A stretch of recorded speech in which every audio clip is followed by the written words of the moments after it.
Hello students, good morning to all of you. Polity की class में आपका हार्दिक स्वागत और अभिनंदन करता हूं। हमने पिछली क्लास में मौलिक अधिकारों की विस्तृत चर्चा की थी। अब हम भाग 4 राज्य के नीति निर्देशक तत्वों को देखेंगे, जिसे directive principle of state policy कहा जाता है। उसकी चर्चा हम करेंगे। तो आइए देखते हैं हम राज्य के नीति निर्देशक तत्वों के बारे में। तो क्लास है पॉलिटी, इसमें हम देखेंगे भाग 4 के अंतर्गत राज्य के नीति निर्देशक तत्व। तो राज्य के नीति निर्देशक तत्वों के अंतर्गत भाग 4 में अनुच्छेद 36 से 51 तक की चर्चा हम करेंगे। और राज्य के नीति निर्देशक तत्व जो संविधान में डाले गए हैं, उनका क्या औचित्य था, तो हम देखेंगे कि जो राज्य है वह लोक कल्याणकारी राज्य की स्थापना के लिए कार्य करे, उसके लिए राज्य को निर्देश दिए गए हैं। भाग 4 के अंतर्गत राज्य क्या करें,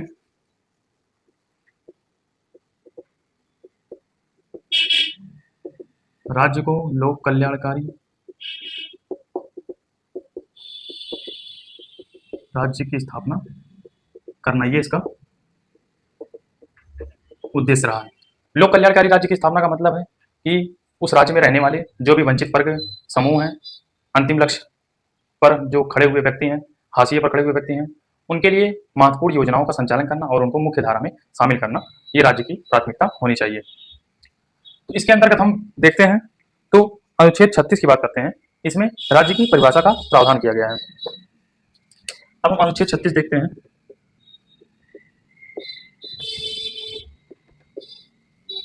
जिस प्रकार से अनुच्छेद 12 में राज्य की परिभाषा का प्रावधान था, उसी प्रकार से अनुच्छेद 36 में भी राज्य की परिभाषा का प्रावधान किया गया है। राज्य की परिभाषा के अंतर्गत संसद, राज्य विधानमंडल, लोकल गवर्नेंस, स्थानीय स्वशासन, सार्वजनिक क्षेत्र की कंपनियां, LICs वगैरह, ये राज्य की परिभाषा के अंतर्गत आते हैं। तो इसमें हम देखते हैं। फिर उसके बाद अनुच्छेद 37 देखते हैं।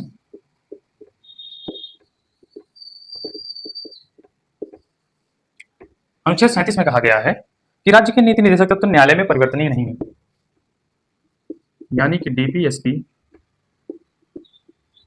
न्यायालय में परिवर्तनीय, इसको प्रवर्तनीय कहा जाता है, वाद योग्य कहा जाता है, न्यायालय में परिवर्तनीय नहीं। ये मोस्ट इंपॉर्टेंट क्वेश्चन हो जाता है अनुच्छेद 37, जो कि परीक्षा के दृष्टिकोण से अति महत्वपूर्ण माना जाता है, क्योंकि जो राज्य के नीति निर्देशक तत्व हैं वो न्यायालय में परिवर्तनीय नहीं है, वाद योग्य नहीं है। इसका तात्पर्य यह है कि यदि राज्य नागरिकों के लिए कोई भी योजना जो कि अति महत्वपूर्ण है वो नहीं बना पा रही है, उसके पास बजट नहीं है उस योजना के संचालन के लिए, तो वहाँ का नागरिक, जो निवासी नागरिक है, वह न्यायालय में दरवाजा नहीं खटखटा सकता है। क्यों नहीं खटखटा सकता? क्योंकि यह राज्य को निर्देश दिए गए, ना कि इस पर आत्यंतिक एब्सोल्यूट राइट दिया गया है। तो इसलिए न्यायालय में परिवर्तनीय नहीं दिया गया है। जबकि मौलिक अधिकार के मामले में अगर किसी नागरिक के मौलिक अधिकार का हनन होता है तो वह सीधे न्यायालय के दरवाजे को खटखटा सकता है, यानी कि न्यायालय जा सकता है। तो उसमें मौलिक अधिकार और DPSP में एक अंतर मिल जाता है कि जो नागरिकों के अगर मौलिक अधिकार का हनन होता है तो वह न्यायालय में परिवर्तनीय है या वाद योग्य है, जबकि DPSP वाद योग्य नहीं है, परिवर्तनीय नहीं है। फिर इसमें हम नेक्स्ट बात करते हैं अनुच्छेद 38 की।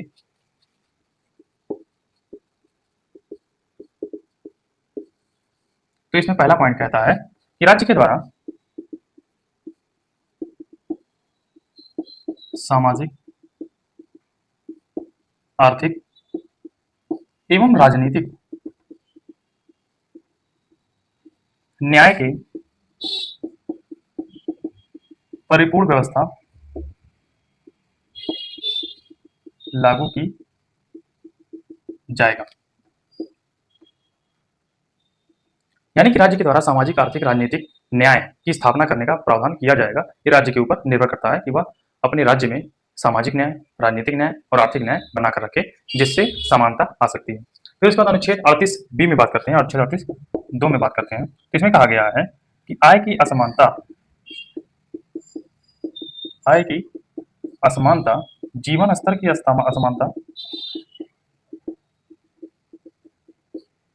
असमानता, प्रतिष्ठा एवं अवसर की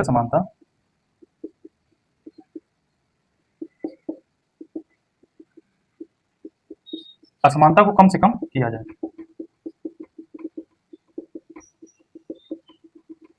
यानी कि राज्य दावा करता है, राज्य को निर्देश दिया गया है, क्या निर्देश दिया गया है कि आपके राज्य में आय की असमानता कम हो, अमीर गरीब में जो आय की असमानता है उसको कम हो, प्रतिष्ठा और अवसर की समानता हो, जीवन स्तर की असमानता को कम से कम किया जाए। ये 38(2) में कहता है। फिर नेक्स्ट हम बात करते हैं, यह प्रावधान 44वां संविधान संशोधन 1978 के द्वारा किया गया था, भाषा में परिवर्तन किया गया था। फिर हम बात करते हैं अनुच्छेद 39 की। इस पर 4 स्टार आप लोग लगा लीजिएगा, परीक्षा के दृष्टिकोण से इंपॉर्टेंट हो जाता है। अनुच्छेद 39 में क्या कहता है, ये संविधान संशोधन वाला का नहीं है, ये का है, ब्रैकेट्स में लगा हुआ है। इसमें कहता है स्त्रियों पुरुषों की आजीविका के पर्याप्त साधन उपलब्ध कराने का प्रावधान किया गया है। स्त्रियों एवं पुरुषों के आजीविका के लिए पर्याप्त साधन राज्य उपलब्ध कराएगा।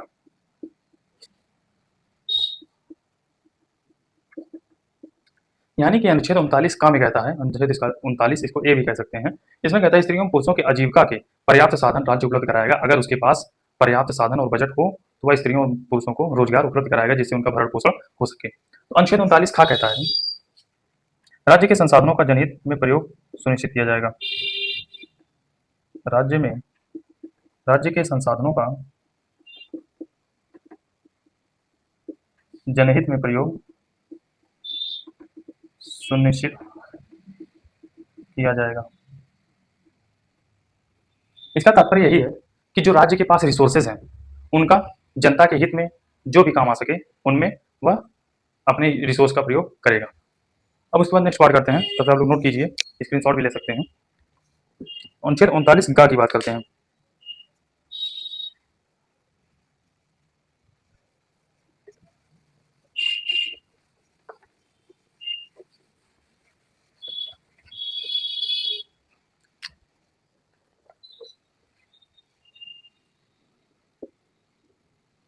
अनुच्छेद 39 गा की बात करते हैं। इसमें कहा गया है राज्य के उत्पादनों पर राज्य के संसाधनों उत्पादनों के साधन के लिए विकेंद्रीकरण पर बल दिया गया।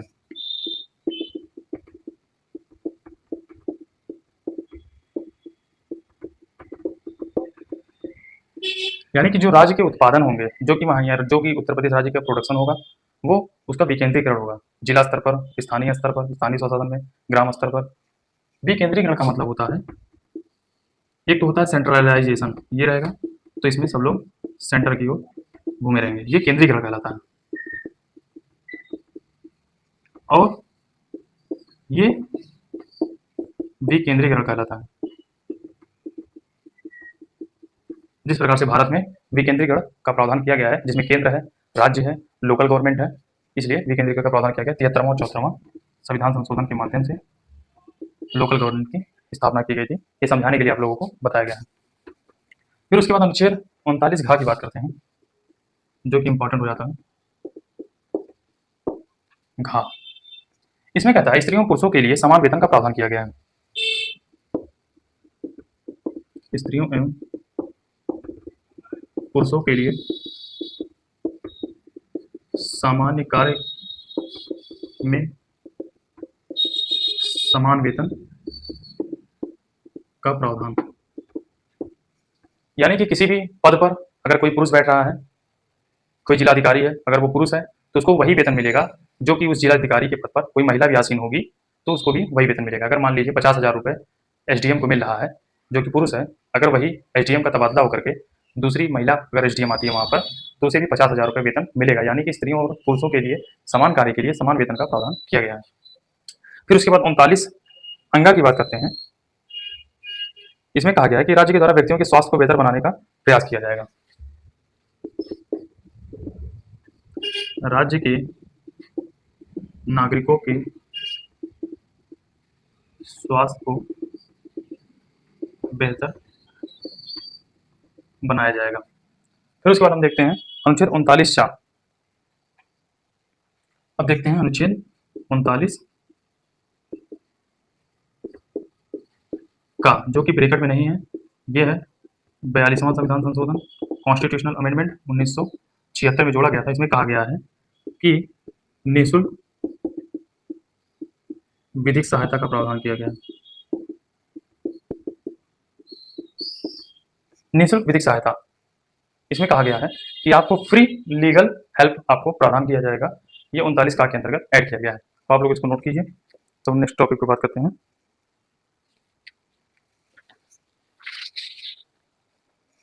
इसमें निःशुल्क विधिक सहायता और समान न्याय प्रदान किया जाएगा।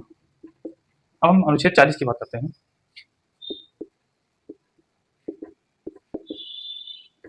इसमें कहा गया है पंचायतों का गठन।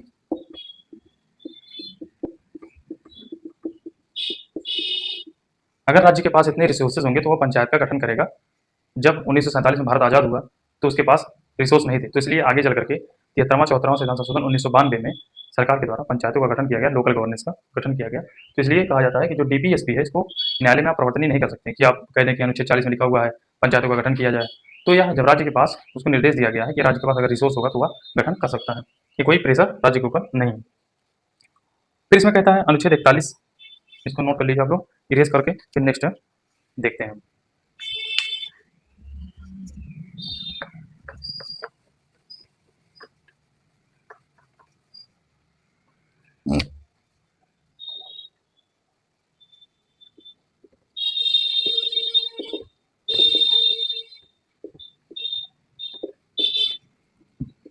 अनुच्छेद 41 कहता है कुछ दशाओं में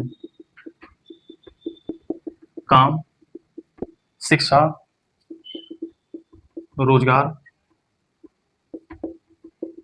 पाने का अधिकार। कौन कौन से क्षेत्र हैं? गरीबी, बेरोजगारी, भूखमरी। गरीबी, भूखमरी में, बेरोजगारी में और बीमारी में। इन क्षेत्रों में कुछ दशाओं में काम, शिक्षा और रोजगार पाने का अधिकार राज्य करेगी। इसी प्रकार से इसमें मनरेगा का प्रावधान किया गया है, जिसका वर्तमान नाम बीबी जी राम जी कर दिया गया है।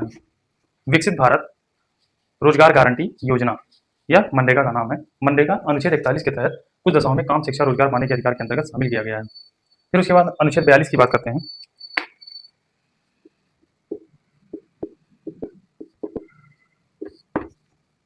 अनुच्छेद 42 में कहता है कि काम की मानवोचित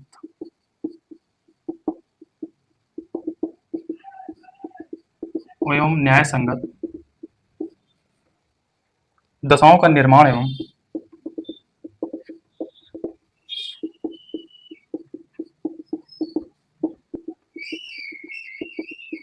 महिलाओं को प्रसूति सहायता, यह महिलाओं का प्रसूति सहायता मोस्ट इंपॉर्टेंट हो जाता है आपकी परीक्षा के दृष्टिकोण से, कि अनुच्छेद 42 में शामिल किया गया है कि महिलाओं के प्रसूति सहायता, यानी कि उनके पीरियड्स के समय उनको छुट्टी दिया जाए। उनके अगर प्रसूति मतलब डिलीवरी, गर्भावस्था हुआ है तो उनके समय उनको छुट्टी देने का प्रावधान किया गया है, जो कि न्याय संगत दशा है, मानव की उचित दशा है। फिर उसके बाद बात करते हैं इसमें मातृत्व अवकाश, स्त्रियों को मातृत्व अवकाश का प्रावधान किया गया है।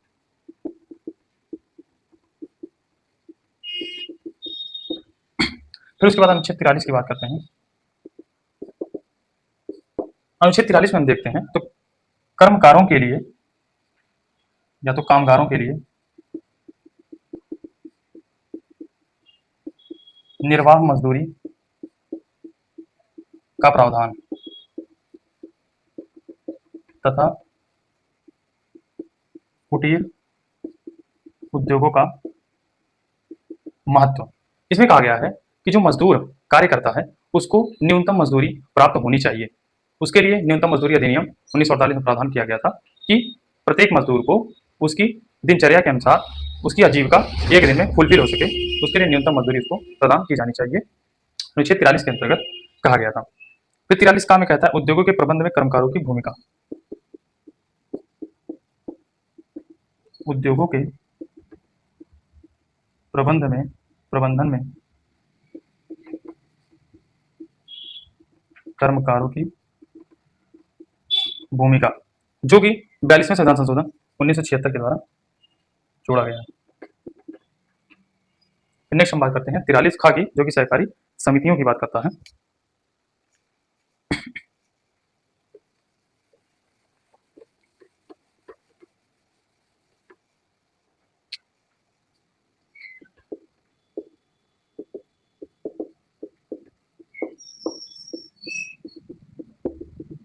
सहकारी समितियां, जैसे अमूल, जो अमूल है साणंद गुजरात में, आनंद गुजरात में अमूल जो है वो सहकारी समितियों पर आधारित है। वो अमूल का जो दूध है वो पूरे भारत में, या ना केवल पूरे भारत में बल्कि पूरे विश्व में इसका डिलीवर आराम से हो जाता है। ये सहकारी समितियों पर आधारित है, जो कि 97वां संविधान संशोधन 2011 के द्वारा यह अनुच्छेद 43 का जोड़ा गया था। अब हम बात करते हैं अनुच्छेद 44 की।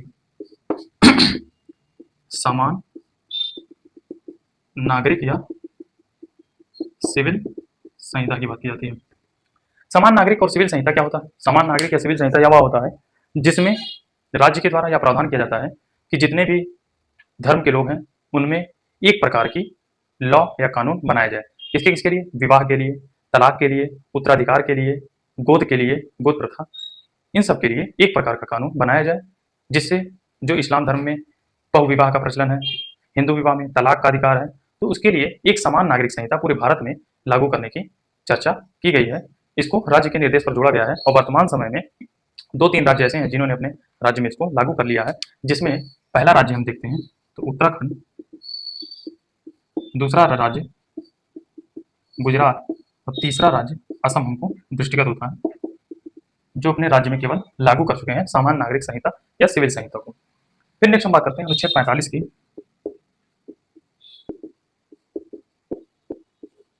अनुच्छेद 45 कहता है कि 0 से 6 वर्ष तक के जो बच्चे हैं उनको शिक्षा का अधिकार प्रदान किया जाएगा, या राज्य के ऊपर निर्भर करेगा। 0 वर्ष से 6 वर्ष तक के बच्चों को निःशुल्क शिक्षा प्रदान करने का राज्य का कर्तव्य होगा। ये ध्यान रखिएगा कि अनुच्छेद जो 45 है उसमें 0 वर्ष से 6 वर्ष तक के बच्चों का प्रावधान किया गया है, जबकि अनुच्छेद 21 का में 6 वर्ष से 14 वर्ष तक के बच्चों को निःशुल्क एवं अनिवार्य शिक्षा का प्रावधान किया गया है। ये आप लोग ध्यान रखिएगा।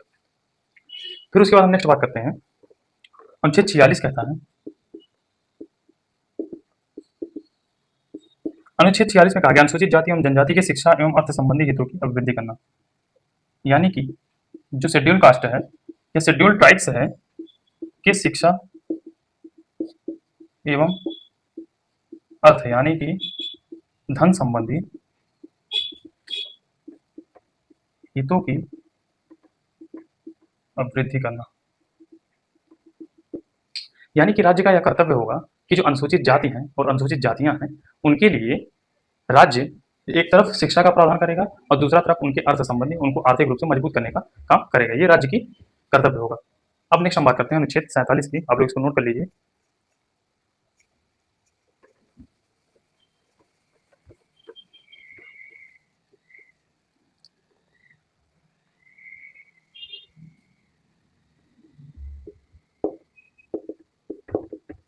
अनुच्छेद 47 की बात करते हैं। इसमें लिखा हुआ है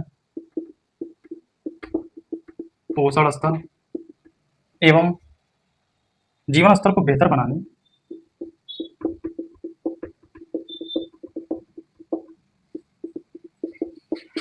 तथा लोक स्वास्थ्य को सुदृढ़ करने का राज्य का कर्तव्य होगा। पोषण स्तर एवं जीवन स्तर को जो नागरिकों के, किसी भी राज्य के नागरिकों के वहाँ के जीवन स्तर को बेहतर बनाने, उनके पोषण स्तर को ध्यान में रखकर कोई भी योजनाएं जो बनाई जाएंगी वो लोक स्वास्थ्य के, लोक कल्याणकारी योजनाओं के अंतर्गत आएंगी। अब अनुच्छेद 47 आ गया, अब अनुच्छेद 48 की बात करते हैं। अनुच्छेद 48 में कहा गया है कृषि एवं पशुपालन का संगठन। इसमें कृषि एवं पशुपालन का संगठन की बात की गई है। दुधारू एवं भारवाहक पशुओं के वध का निषेध किया गया है। दुधारू एवं पशुओं के जो भारवाहक पशु हैं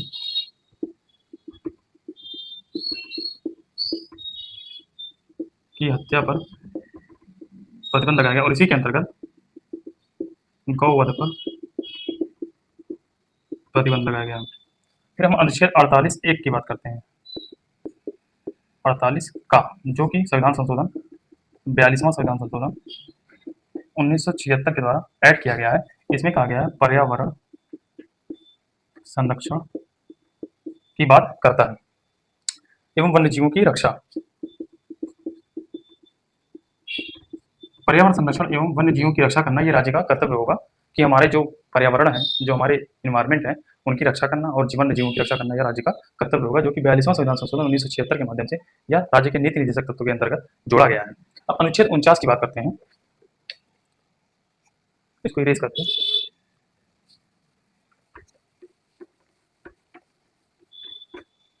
अनुच्छेद 49 कहता है ऐतिहासिक महत्व के राष्ट्रीय वस्तुओं, स्थानों एवं स्मारकों को संरक्षण प्रदान करना। अनुच्छेद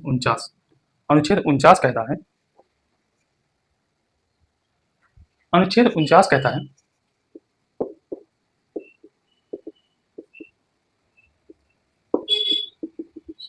राष्ट्रीय महत्व के स्मारकों, वस्तुओं के संरक्षण की बात करता है। राष्ट्रीय महत्व के वस्तुओं, स्मारकों और स्थानों को संरक्षण प्रदान करना राज्य की जिम्मेदारी होगी। अनुच्छेद 50 कहता है कार्यपालिका का न्यायपालिका से पृथककरण की बात करता है। या 5 स्टार लगा लेंगे, ये मोस्ट इंपॉर्टेंट क्वेश्चन है। अनुच्छेद 50 के अंतर्गत कार्यपालिका का न्यायपालिका से पृथककरण की बात करता है कि जो कार्यपालिका है, जो विधायिका कानून का निर्माण करती है, कार्यपालिका विधायिका के जो कानून निर्माण किए गए हैं उनको लागू करवाती है और न्यायपालिका जो है वो कानून का संरक्षण है, न्याय करती है। तो इसलिए कहा गया कि जो कार्यपालिका है वो न्यायपालिका से पृथककरण होगी। ना तो कार्यपालिका न्यायपालिका के कार्यों में हस्तक्षेप करेगी और ना ही न्यायपालिका कार्यपालिका के कार्यों में हस्तक्षेप करेगी। हालांकि बीच बीच में यह देखा जाता है कि न्यायपालिका के द्वारा न्यायिक सक्रियता के माध्यम से कार्यपालिका के कार्यों में हस्तक्षेप करती है। उसको आगे हम चर्चा करेंगे। अनुच्छेद 51 कहता है अंतर्राष्ट्रीय शांति एवं समझौतों की स्थापना।